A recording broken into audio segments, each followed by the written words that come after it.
Bismillah, alhamdulillah, salatu salamu ala rasulillah. Assalamualaikum warahmatullahi wabarakatuh. So ituloy natin insyaAllah yung huruful jar.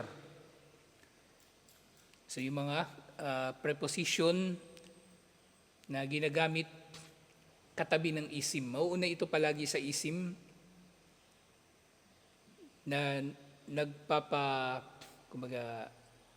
nagpapabatid kung ano yung position ng subject relative doon sa predicate, doon sa sumusunod sa kanyang salita. Natalakay na natin nung nakaraan yung min, ila, ala, at saka fi. Min galing sa, ila papunta sa, ala sa ibabaw, fi sa loob. Pero syempre, maaring nagbabago-bago ang kahulugan ng mga ito depende sa siyak. Depende sa konteksto ng salita. Depende sa konteksto ng salita. So, sumunod yung rubba. Rubba, ito. Bihira ito magamit, actually. Bihira.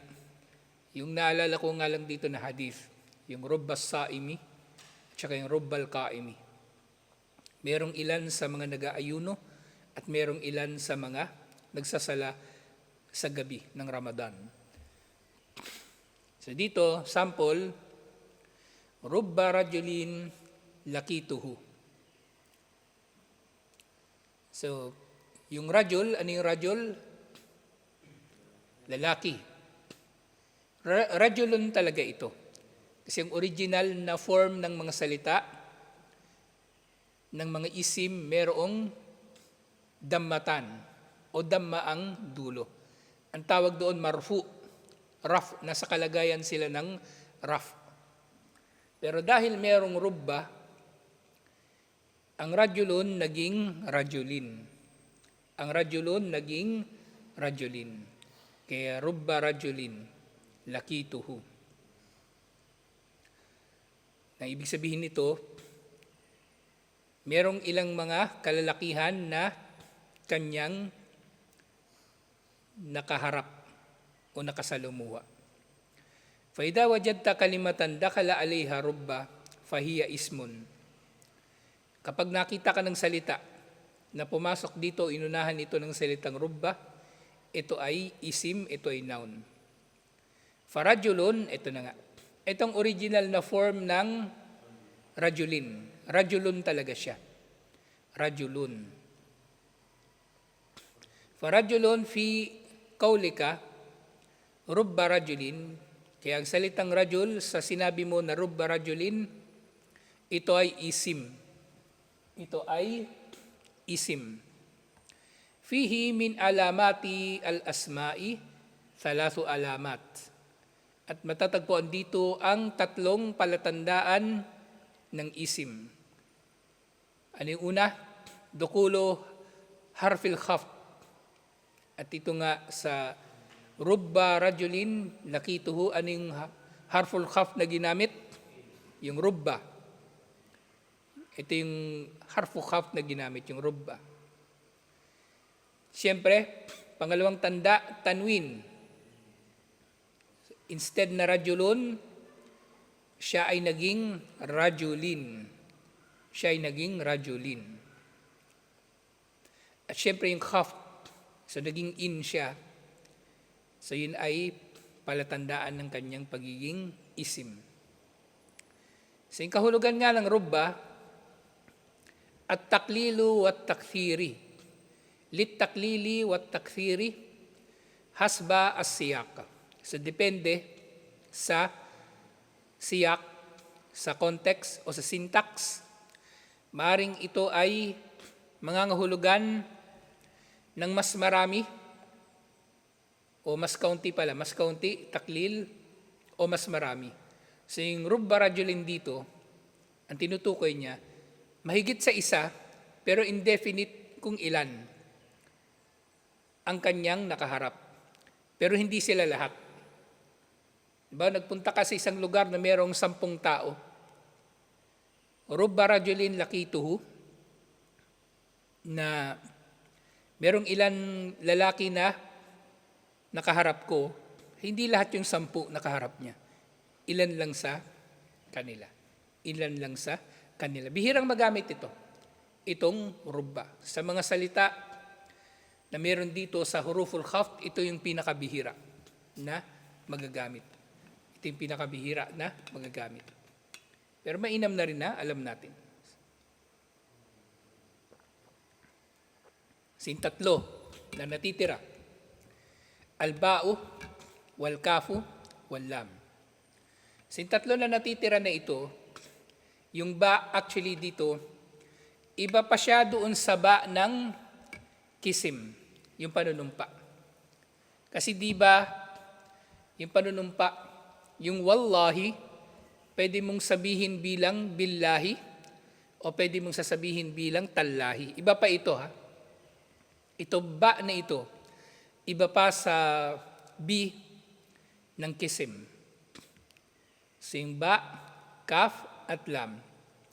Al-kalimatul lati fil awwali yaqul rahimahullah wa hiya min wa ila wa an wa ala wa fi wa rubba.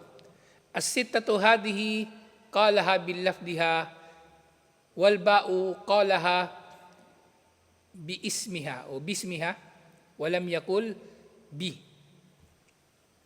So dito nga sa sinabi ng author daw, ang mga huruful jar o huruful khaf ay min, ila, an, ala, fi, at rubba. Pero nang tinukoy na niya yung mga 3 letter na ito na mauuna sa isim at may tuturing na preposition, ang tawag niya ay ba. Hindi niya tinawag na bi. Ba talaga ang tawag niya. Kaf, at hindi niya sinabi ki o ka. Maaari din itong maging ka kasi. Ba kamathali syaitani id qala lil insani kfur. Okay, yung lam, hindi niya sinabi li. So bakit? Limada.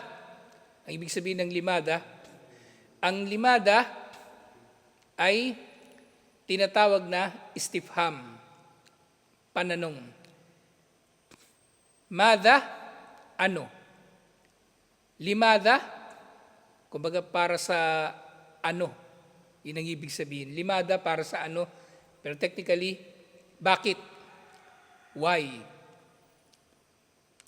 Limada, lianna al-ma'rufa inda nahwiyina anna al-kalimata idha kanat ala harfin wahidin yuntaku biismiha.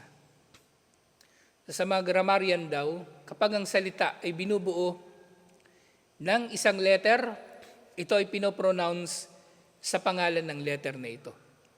Kaya nga sa Quran, yung mga letters na nauuna sa mga ilang sura dito, binabasa na ganito. Alif, Lam, Mim, Kaf, Haya, Ain, Sod, Alif, Lam, Ra. Ganun siya binabasa. Ganun siya binabasa. Kaya nga yung doon sa Suratul Baqarah, Alif, Lam, Mim, dhalikal kitabu la rayba fihi. Hindi siya binabasa bilang alam.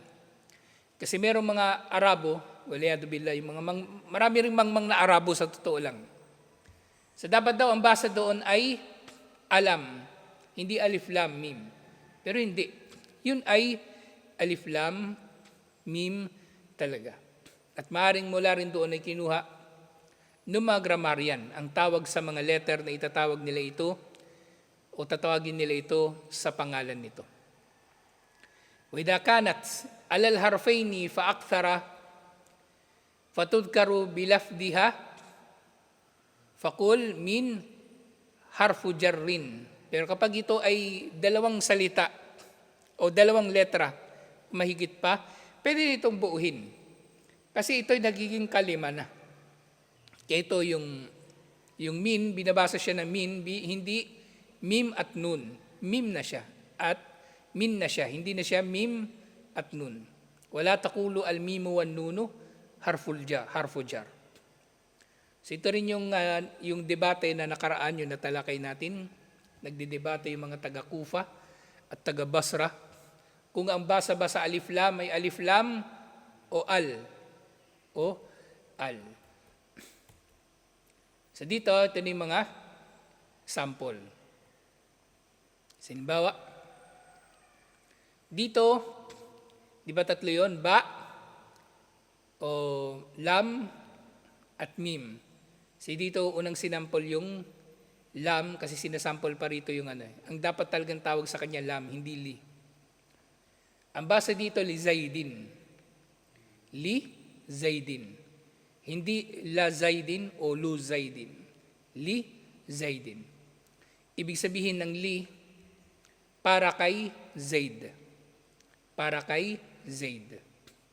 Ngayon itong li na ito, madadaanan pa natin mamaya, maaring magbabago-bago ang kanyang haraka. Kapag sinabing laka, nagiging siya, di ba, fatha. Yung ka, katumbas siya ng anta. Ibig sabihin ng laka, para kanino? Yung laka, para kanino? Para sa iyo, sa kausap mo. Lahu, para sa kanya, doon sa pinag-uusapan ninyo. Li, para sa akin. Kaya nga, di ba, Suratul Kafirun, lakum dinukum waliya din. Sa inyong relihiyon, para sa inyong relihiyon, at para sa akin ang aking relihiyon. Ito yun. Yung lakum dinukum waliya din, ang lam na ito. Li Zaidin taqulu, allamu harfu jarrin. Wala taqul, li harfu jarrin. So dito, ang lam daw, ang sasabihin mo dapat, ang lam ay harfu jar. At hindi mo sasabihin ang li ay harfu jar. So dito na tayo sa ba. Yung ba, min alamatil isim. Kabilang sa mga palatandaan ng isim. Faida wajadta kalimatan, dakalat alayha al-ba'u, fahiya ismun. Anumang salita na nakadikit dito yung ba, ang salita na yun ay isim. So dito, napakagandang example, Bismillah. Bismillah. So ang salitang Bismillah, in its entirety, sa kabuuan nito ay isim. Bismillahi, isim. So yung ismi dito, chilimahati natin ito sa tatlong salita. Yung ba, na binabasa dito bilang bi, yung ismon, at yung Allah. So, yung ismi dito, bismi, ismun. Fafihi min alamatil asma'i dukhulu harfil khafdi wal khafdi. So narito ang tatlong tanda. Nadidikitan siya ng harfu jar, ito yung bi, o yung harfu khafd, at siya ay merong khafd, itong i. At syempre, originally meron itong tanwin. Meron itong tanwin. Sumunod na sample na ayah, Surah Az-Zumar, verse 37.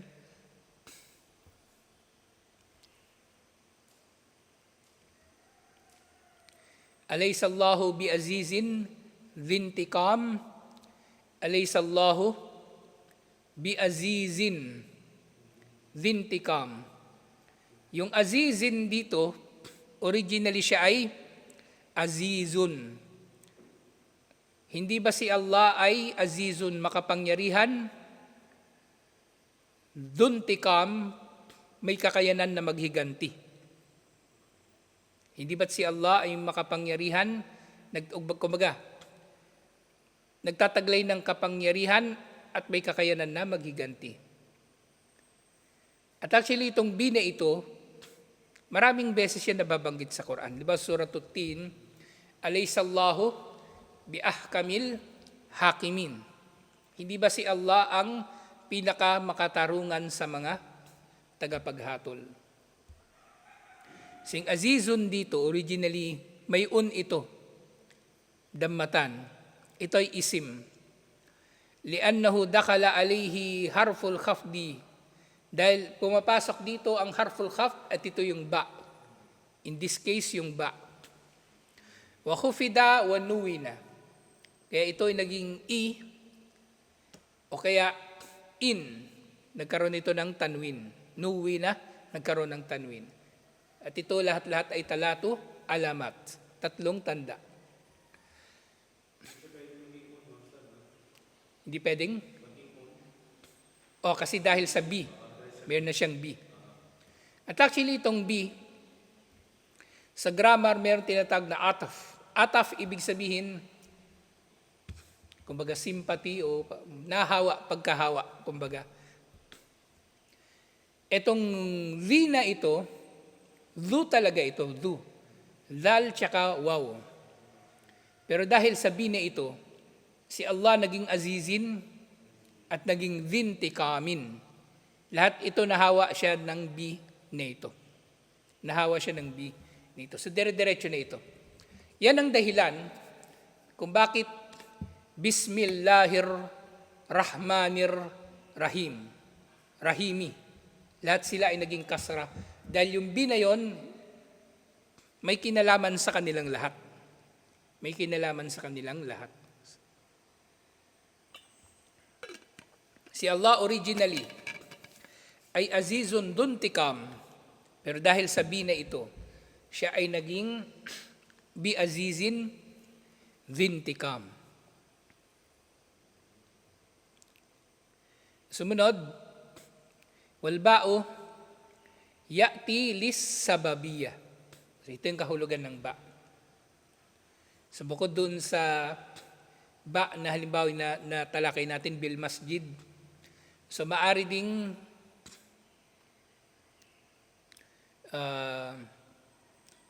lis sababiyah, siya kasi yung dahilan.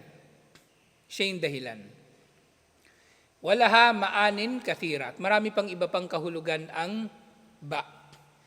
Lakin minha as-sababiyatu wa minha al-isti'anatu. So bukod sa sababiyah na siyang dahilan, maaari rin mga hulugan nito ng isti'ana. Ano isti'ana? Paghingi ng own. Paghingi ng isti'ana? Paghingi ng tulong. Mithlo, katabtu bil kalami.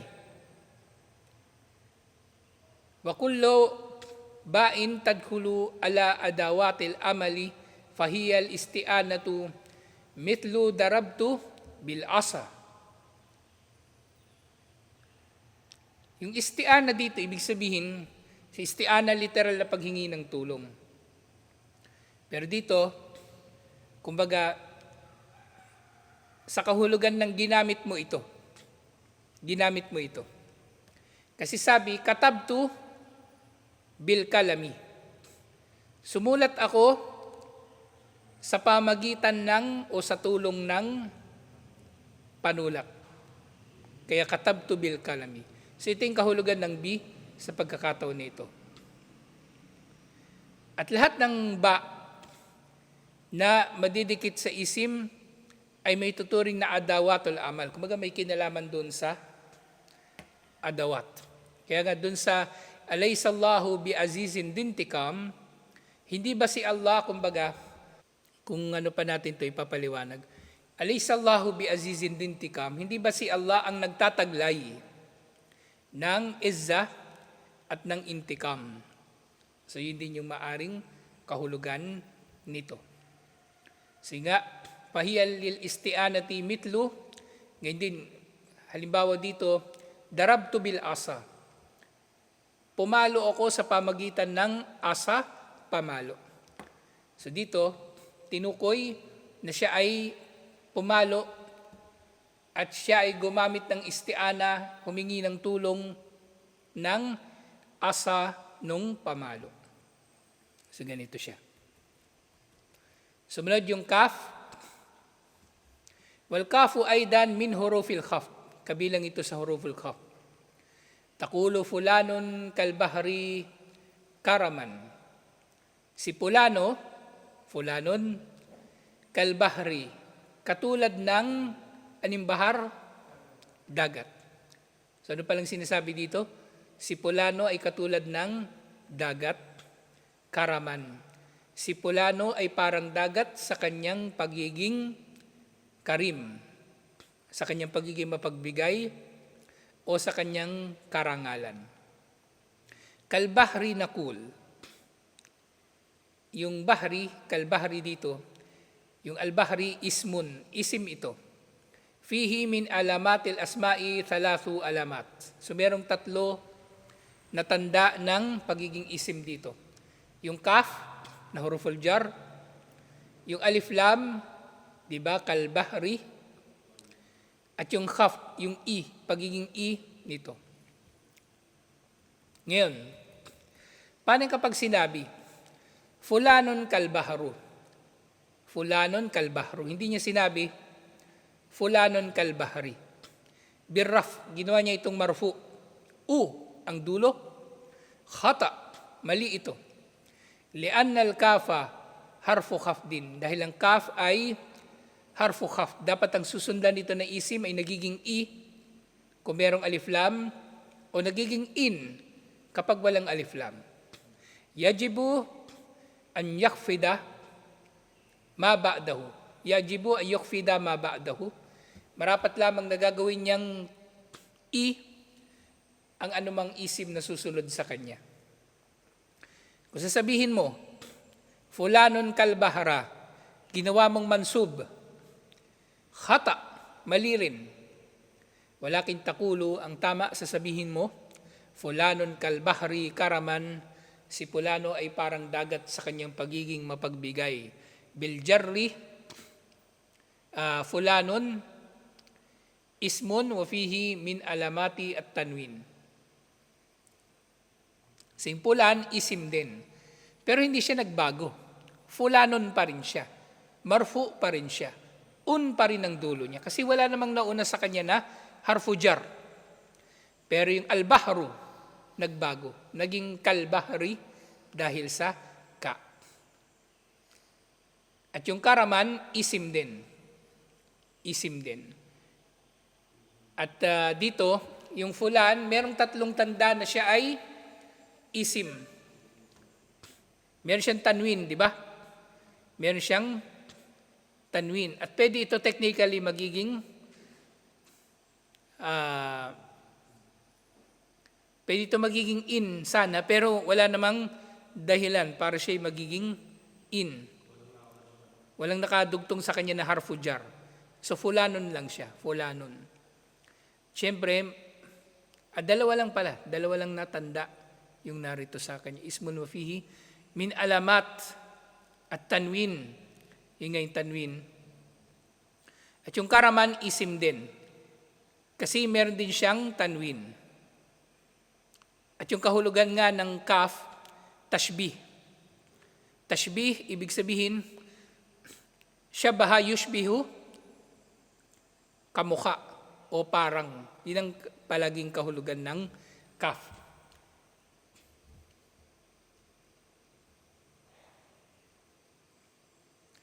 Panghuli, itong lam. Sing lam, aidan min hurufil jar, hurufil khaf, idadakalat ala ismin kafadathu, wala tadkhulu illa ala lasma. At hindi nga madidikit ang mga huruful jar, liban na lang sa mga noun. So, sinabi ni Allah, Surat Al-Adiyat, verse 8, wa innahu lihubbil khairi lasyadid. Magandang sample ito, mashallah, kasi kung mapansin ninyo, 2 lam dito na nauuna sa isim. Lam na harfu jar, kaya yung hubbu naging hubbi, lihubbi. Yung hubbun naging hubbi. Naging hubbi ito, hindi hubbin, kasi idafa. 2 lam dito. Lam na harfu jar at lam na taukid. pagbibigay diin. Kaya maganda tong sample nito, mashallah. Matalino talaga Sheikh Al-Uthaymin, mashallah. Pero mapapansin ninyo, lihubbi, naging kasra, di ba? Typical para sa harfu jar. Pero bakit ito hindi nagbago?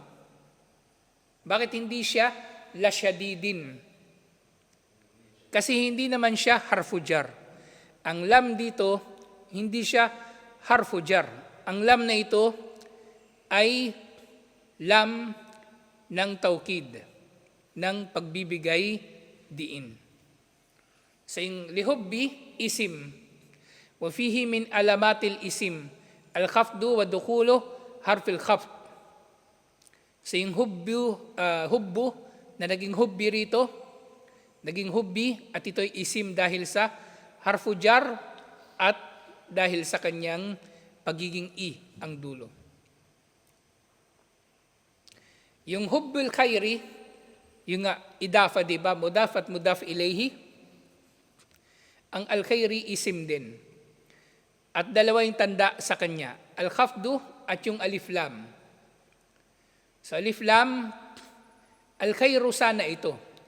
Pero dahil siya ay nagkaroon ng idafa, hubbul khairi, pero dahil merong harfu jar, lihubbil khairi.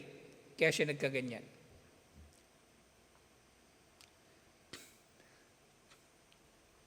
At ito na yung isim na syadidun. Ito'y isim, oo. Pero hindi siya naging lasyadidin kasi yung lam dito, hindi naman siya harfu jar. Wa fihi alamatil isim, meron dito mga tanda ng isim, yung tanwin, syadidun, Walakin al lam, huna lit tawkidi, walaysat harfu jar. Pero yung lam dito, hindi siya la. At para sa tawkid, pagbibigay diin. Wallamu ya'ti limaanin minha at tamlik. Kahulugan dito ng tamlik, pagmamayari, pagtataglay. Sa sinabi, walakum nisfu ma taraka azwajukum. Para sa inyo, aya din ito sa Quran. Para sa inyo ang kalahati ng yaman ng naiiwan ng inyong mga asawa. Ibig sabihin dito ng lakum, mulkun lakum, pag-aari ninyo, para sa inyo. Watakulul malu li Zaidin, ang pera ay kay Zaid, ay mulkun lahu, pag-aari niya, pag-aari ni Zaid, alhamdulillah. So ito yung natitira ng mga harfu jar. So natalakay na natin, min, ila, an, ala, fi, rubba, yung kaf, ba, lam. At ngayon yung mga susunod na matatalakay natin, tuloy natin bukas insyaAllah, yung mga huruful kasam o kisim. Huruful kasam, mga huruf para sa panunumpa. Wallahi, tallahi, at billahi. So tutuloy natin ito insyaAllah. Assalamualaikum warahmatullahi wabarakatuh.